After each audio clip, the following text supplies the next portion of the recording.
السلام علیکم ورحمت الله وبرکاته. په دې ویډیو کې موږ تاسو ته په دې موضوع باندې خبرې کوو. څنګه تاسو کولای شئ د خپل کنفیګریشن چې تاسو کوم کنفیګریشن کړی وي میبي د سٹارټ اف کنفیګریشن یا د رننګ کنفیګریشن د دې بیک اپ به تاسو څنګه اخلئ. حالانکه دا خبره موږ مخکې کړې وه، خو مخکې موږ بیک اپ اخیستی و د ټي اف ټي پي سرور په واسطه ټي اف ټي پي ډي سافټویر مو کارولی. دا ځل موږ بیک اپ اخلو یو اس بي ته. زه له خپل راوټر یا سویچ سره یو اس بي کنیکټ کوم، په همدې کې د کنفیګریشن بیک اپ اخلم، او یا هم زه د آی او اس بیک اپ یو اس بي ته اخلم، او یا د یو اس بي کې نوې ایمیج مې پیدا کړی اپډیټډ ورژن هغه دې کې اچوم او راوټر او سویچ سره یې کنیکټ کوم او راوټر ته اپګریډ کوم. یس دا کار شونی دی. ملګرو، اوس چې څومره نوي راوټر او سویچونه راځي په دوی کې حتما یو یا دوه د یو اس بي پورټونه وي، کوم سره چې تاسو یو اس بي کنیکټ کولای شئ او دوی یو اس بي ډیټیکټ کوي او ریډ کولای شي، او تاسو خپل کنفیګریشن هم د یو اس بي ته کاپي کولای شئ. آی او اس ایمیج چې کوم تاسو دی په دې راوټر یا سویچ کې د هغې بیک اپ هم اخیستلی شئ او اپګریډ هم کولی شئ. خو یوه خبره یاد ساتئ ملګرو، چې تاسو باید دا یو اس بي مخکې له مخکې نه په پیډ 32 کې فارمیټ کې، صحیح ده. ان ټي اف اس زیاتره ډیوایسونه سپورټ نه لري، نو دا باید په پیډ 32 کې وي، او د تر څنګ کوشش وکړئ چې په ام بي آر کې تاسو سره یو اس بي وي، نو دا به ډېر زیات ښه وي، صحیح ده. نو ما تیاره یو اس بي د خپل کمپیوټر سره پلګ کړې ده. زه تاسو ته اول دا ښایم چې دا 32 جی بي یو اس بي ده. که زه پراپرټیز ته راشم نو دا وګورئ پیډ 32 کې ما فارمیټ کړی دی. یعنې یو اس بي باید تاسو سره پیډ 32 وي چې څه باید واخلي که نه، دا راوټر پرې باید یا راوټر یا سویچ پرې پوه شي. پیډ 32 کوي. او د دې تر څنګ که زه تاسو وګورم چې دې لیس ډیسک تاسو کتلی شئ چې زما کومه یو اس بي ده د دې پارټیشن سټایل په ام بي آر کې دی. نو دا خبره صدق کوي. تاسو ته ما ویل چې تاسو باید یو اس بي پیډ 32 کوي او دوی باید ام بي آر سپورټ ولري. اوس دا یو اس بي باید له خپل کمپیوټر سره پلګ نه کړي. دا یو اس بي راخلم، دا یو اس بي اوس مې ماوس کنیکټ وکړه، یو اس بي راخلم، زه یو اس بي وړم او له راوټر سره یې کنیکټ کوم. نو اوس ما سره چې کوم راوټر دی دلته دا 2811 آی اس آر راوټر دی. په دې کې دوه پورټونه د یو اس بي راځي، یو ته یو اس بي پلس 0 وایي او بل ته یو اس بي پلس 1 وایي. دا پورټونه همدې په خاطر راځي چې دې باندې موږ بیک اپ واخلو، آی او اس بیک اپ واخلو، کنفیګریشن بیک اپ واخلو، یا هم اپګریډ وکړو. که تاسو د دې لیدلو په خاطر دا غواړئ وګورئ، نو آی تھنک کمانډ دی شو فایل سیسټم. دا کمانډ تاسو ووایئ ګورئ اوس چې کوم فایل سیسټم کې څه دي تاسو ته ښایي دلته ګورئ یو اس بي نه دی راغستی. لا فکر مو شته؟ زه راځم اوس دلته یو اس بي پلګ کوم. زه یې په کوم پورټ پسې کنیکټ کوم، لاندې 0 دی بره 1 دی، زه یې همدې 1 سره کنیکټ کوم.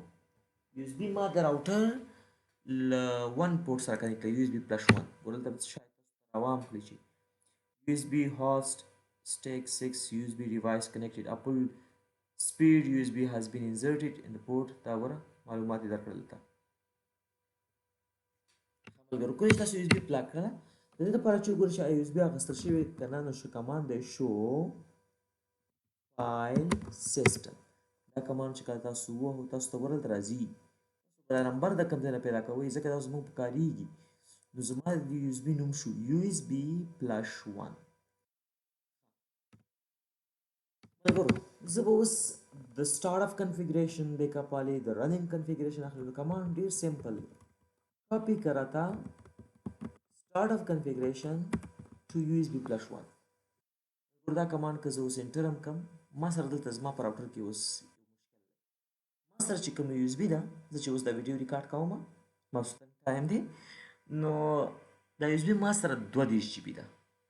ما چې کوم ریکوایرمنټ ویلي دی هغه پوره کوي ځکه دا په پیډ 32 کې ده او په ام بي آر کې ده. خو اوس ما ته بیا مشکل ورکوي. چې ما سرچ وکړو، مشکل دا دی چې دا 2811 ماډل راوټر لږ پخوانی دی، اوس تقریبا څوک دا په نیټورک کې نه کاروي ځکه ډېر پخوانی دی، مګر پریکټس دپاره ښه دی. زموږ محصلین په پریکټس کوي، نو زه د دې دپاره ښه دی.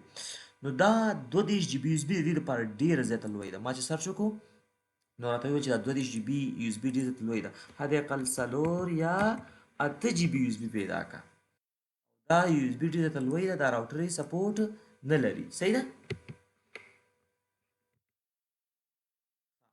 کمانډ څه دی؟ زه به هم کمانډ کاروم، یعنې تاسو ته زه طریقه ښایم. کاپي کا سټارټ اف کنفیګریشن ټو یو ایس بي پلس 1 انټر کا.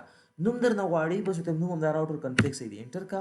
اوس دلته ماته دا ایرر راکوي. ایرر چې کوم دی دغه ایرر دی، او دا وجه همدا ده چې دا یو ایس بي لږه لوی ده، 32 جی بي ده، نو دا راوټر یې نشي ریډ کولی.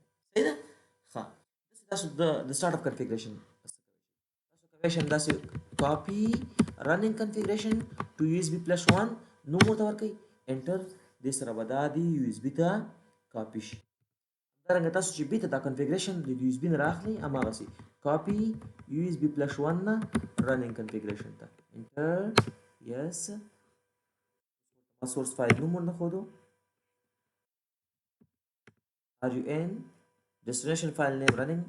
yes نو سم هماغه مشکل ترتیب پوه شئ چې کاپي کا رننګ کنفیګریشن ټو یو اس بي پلس 1 یا 0 همداسې. تاسو ملګرو د یو اس بي هم له دې ځای فارمیټ کولی شئ. ګوره دې کمانډ فارمیټ کا یو اس بي پلس 1 د دې ځای فارمیټ کولی شئ. فارمیټ یس ډیټا تیزري یس. تاسو د دې همدې څه کې فارمیټ کولی شئ. تاسو چې دا یو اس بي لږه لوی ده، لږ مشکلات ورکوي، که څه هم پیډ 32 کې ده خو 32 جی بي ده، لږه لوی ده. تاسو فارمیټ هم زده کو. اوس چې کله د آی او اس بیک اپ اخلئ نو اول به خپل ایمیج پیدا کوئ، نو کمانډ تاسو سمپل کوه دا ورکړئ چې شو فلش. دیز نو تاسو ته فلش راشي چې فلش کې تاسو هغه فایل چې د هغې اخره کې ایکسټنشن ډاټ بین دی، نو دا نوم به تاسو راوالئ، دا به را کاپي کوئ، دا زموږ په کارېږي. صحیح ده؟ فلش نه به دا اوس موږ کاپي کوو. دا تاسو دیز نوم پیدا کولی شئ شو ورژن. کله تاسو شو ورژن ووایئ کمانډ دلته ګوره سیسټم ایمیج فایل ګوره टी سوارلس ډاټ بین دا فایل به زموږ په کارېږي. اوس ورته زه وایم کاپي کا د فلش نه چاته یو ایس بي پلس 1 ته. ما ته وایي په فلش کې خو ډېر شیان دي، څه شی؟ زه ورته وایم په فلش کې دا فایل دا ګوره نوم به ورته دلته سره چې دا ما بره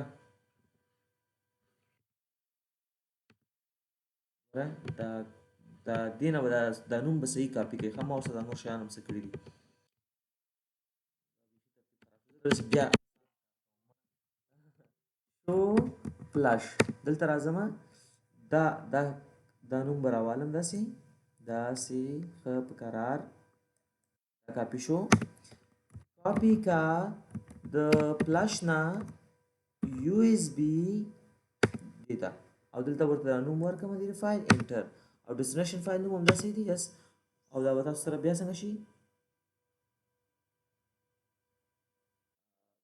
بیک اپ د واو.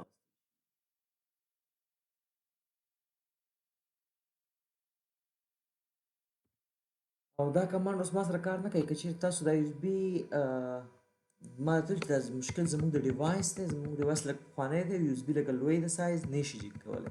نور ترتیب همدا دی. صحیح ده ملګرو؟ موږ سره سویچ هم شته، خو هغه زموږ سویچ دی 3560 ماډل چې دی هغه اوس یو اس بي پورټ نه لري. دا څه مشکلات دي. نوي ډیوایسونو کې ټولو ډیوایسونو کې یو اس بي پورټ راځي. که چېرې تاسو بیا غواړئ چې دا فایل تللی که نه، نو بیا کمانډ دی ډي آی آر یو اس بي پلس 1 د دې کې چې کوم فایلونه دي هغه تاسو ته بیا وښایي.